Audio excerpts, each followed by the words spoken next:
Good morning, welcome to this morning's Outlook. This is Kim speaking on Tuesday the 11th of May. Okay, so before I get on with the data itself, looking at the technicals, we have data coming out today. We've got we've had the Australian budget release. Oh no, it's coming out at 10:30 this morning. That's a big pardon. It's coming out later. So budget release at 10:30, and then at 3:30. Yeah, this is British summertime. We've got the Bank of England governor speaking now. He's due to participate in a panel discussion about secured overnight financing rate. I don't think this is going to affect the markets too much, but that's later this afternoon anyway at 3:30. Right, okay, let's look at the technicals then, the nitty gritty. Yesterday, a bit of a disappointing day after what we'd been seeing there. We'd been seeing a good old shove up, particularly on Friday, but the follow through never really has developed here on the euro. At least it's at the moment looking like it's heading down towards its weekly pivot, and certainly one of the thinnest days in terms of movement for long parts of yesterday, less than 20 pips for a long time. Anyway, it never really, no real move came until later in the evening there, and today, well, it does look like there's potential continuation here to the downside at the moment in the short term. Now it has, I was going to say, put some lower highs in there. It's a real mess, to be fair, and you might be wanting to put a sort of trend line across the current lows here. I know it's a live bar, but I wouldn't be looking to trade it into 8 o'clock anyway. If that pushes down before then, well, the line's going to be in a different place, but just looking for the break of that sort of level and see if it heads off south towards the weekly pivot. But certainly a bit of a, as I say, bit of a choker in a sense. Now the pound's fared better yesterday, solid day up, continuation through. It has run into some prior sort of highs, body highs at least, not necessarily the absolute highs there, but certainly the close highs it's run into. And well, it too in the short term is, well, consolidating at the moment. Is that going to roll over? Well, daily pivot sits below at 40.92, so there's the potential for a bit of support coming off that along with a 34. Now, for the people that are sort of bullish here or looking to be bullish, I would look at the sort of it's not a classic flag, is it? But there could be a trend line drawn across the top here. In fact, I'll just do it briefly, so at least there's a bit of an idea if you want to catch a bit more of that upside action. It was quite a big day up yesterday. Often we see consolidation after such a big move, and I wouldn't be too surprised if we see at least a move back to that pivot this morning. Okay, any earlier shove, I should say, would just show how strong the pound is. It was certainly outperforming everything yesterday. Yen, well, the yen's later in the day has reversed back up a little bit here. I'm still sitting in a long from last week, the week before now. It was sitting in a long on the dollar yen. It's not really edging too clearly what it's, or showing its hand too clearly what it's doing here. In all extents and purposes, it looks like it was just putting lower highs, lower lows in this whole move, and we could still see.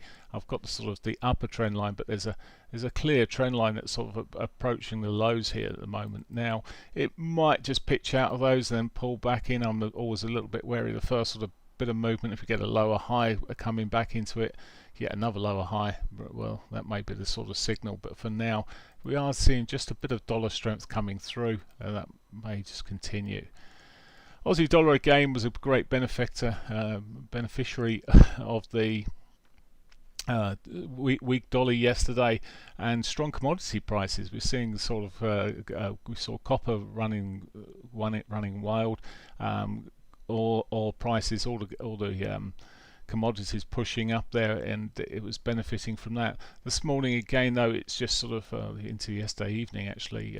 It fell off on 2 o'clock sort of time frame, and then just really continues to drop there, and a bit of a retracement again with these markets. It's difficult really to read too much into just a shorter term sort of move that we're seeing here, but there were sort of signs. I mean, yesterday it broke out of that area, the Aussie. It had been sitting in for a long time, been trying to push up, and okay, it had appearances, but it managed to close above that level, and well, it still could come bullish again today. It's just, as I said, to me, it's, well, it's not, I say to me, but it's just sold off through the Asian through the later US session and into the Asian session. Consolidation is consolidating.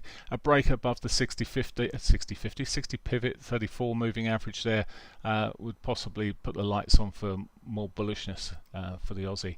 Otherwise, it's sort of really in the shorter time frame, it's sort of bear flag, a bit bearish. Okay, sorry, Canadian dollar.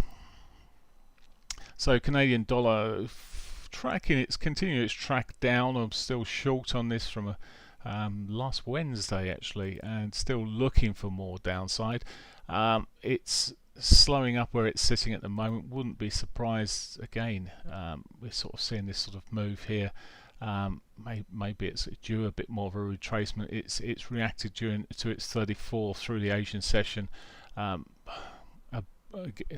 those looking for the short side, perhaps a break of the trend off the bottom there, but it's for a very flat bottom, and it's one of the, if not the strongest, it's been over the last month, it's been one of the strongest currencies, or the strongest currency. So it's got a chance, but for now, if we see just seeing dollar strength, it baby goes out with the bathwater sometimes, and this may just sort of see a bit more upside, but maybe less than the others. Right, okay. That's the major currencies there. If you want more covered, just shout or just type it in there, and I'll look at another one for you.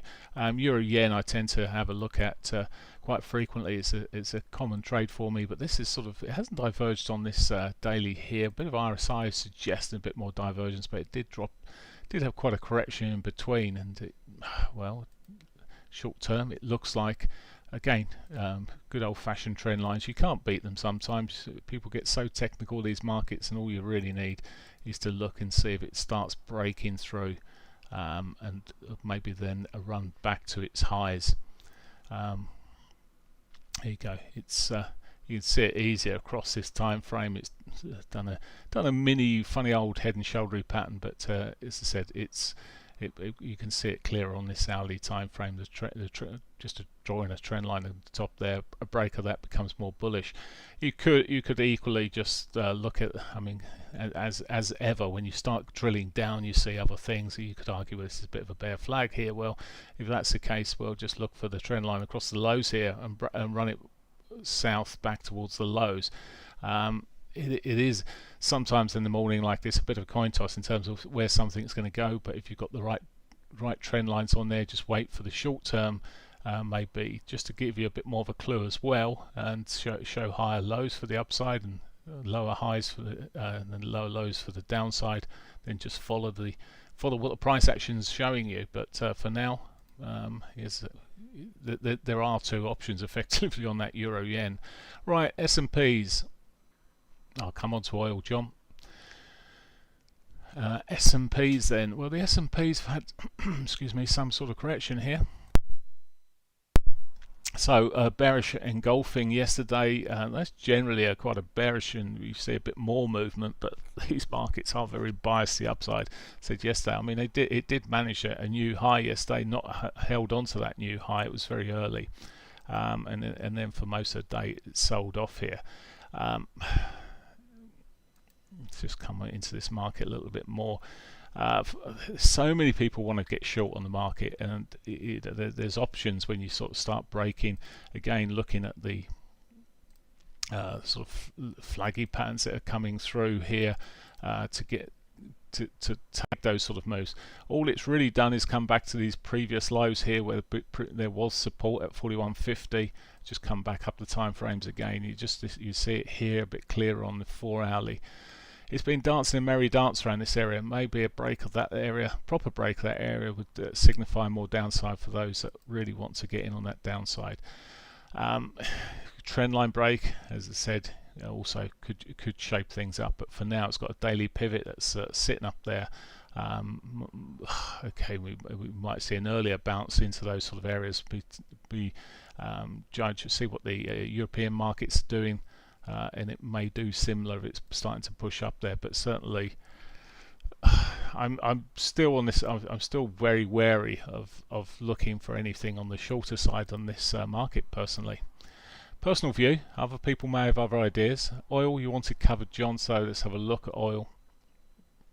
That's gone a bit iffy. Now, you know I've been sitting here waiting on the short side, but I probably still will be sitting on the short side for a while. With the sort of upturn in growth, world growth, etc., oil's benefited quite substantially, of course, here, even though the taps haven't yet been turned back on properly. So we've got this sort of production cuts that have gone through. My concern originally was that such cuts and higher prices, it would just get more of the producers deciding to put a sneaky amount of oil out there. But well, it's held its own pretty well. It has, certainly on. There's signs of weakness on this 4-hourly with a lower high, certainly back on the 6th there. It's done a double bottom here, and well, consolidating. Perhaps a break of this area at 63.90 would signify a bit more downside there. Okay, that's oil. Let's look elsewhere. Just bear with me.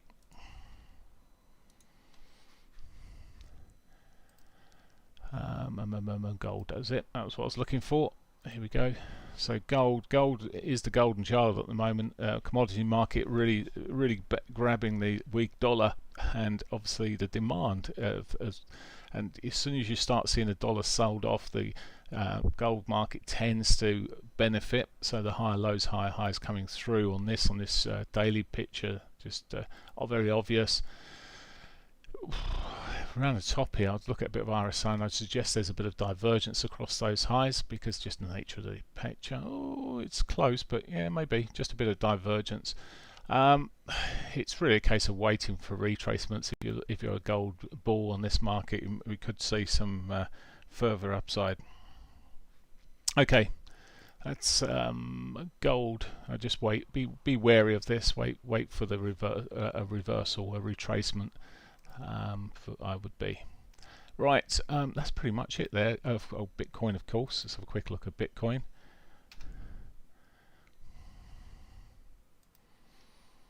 So Bitcoin has really expected or suspected it was going to sit there in a range, and I was looking at it yesterday morning thinking it's going to looking at it in a range, but it's pitched up a little bit, but it just managed to pull back into the range maybe later in the afternoon. I haven't looked at it down at the just look at the lower time frames here. It's sort of, well, I don't know, picked up at 5 yesterday, and then it's ran through. Actually, maybe Bitcoin was the leading indicator there. That's actually sold off from that high there at 5 o'clock yesterday morning, and it's tracked itself down there. But for now, as I said, I just expect on the big time frame. I think the only way I would be looking at things like Bitcoin is that it's going to consolidate some more around where it sits there. There's the potential. I'm just going to look off chart here because I can't switch it up. And Ethereum, well, yesterday it's pretty level where it closed yesterday. At the moment, it's had a little dip down, but it's recovered there. Minor little moves. Bitcoin I've already covered, and Ripple. Well, Ripple sold off yesterday. It's just again though, just having a bounce. And again with Ripple, it's a very similar picture to Bitcoin. Same sort of price action, but it's just literally following Bitcoin really, and just recovering a little bit as I'm looking at it at the moment there. So there you go. There's the cryptos. I wish you a great day's trading. If there are things you want me to cover, you can always pop them on the list first thing as I'm starting, and I will cover them off for you. Have a great day. Bye for now.